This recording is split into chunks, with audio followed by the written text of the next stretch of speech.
This presentation will be focused on the differences between a program, a project, and a portfolio. So, what is a program?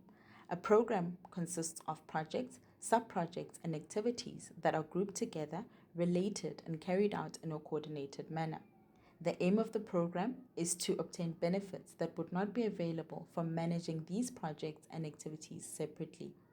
It is vital to note that within a program, there may be multiple projects. What is a project?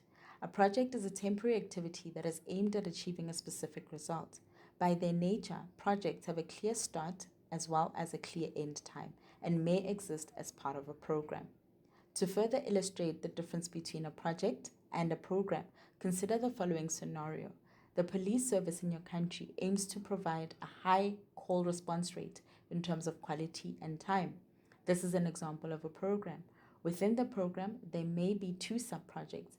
Firstly, to improve call response quality, and secondly, to decrease call response time.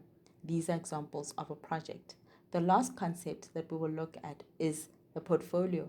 A portfolio is a collection of projects, programs, sub-programs that are grouped together in order to meet the organizational objectives.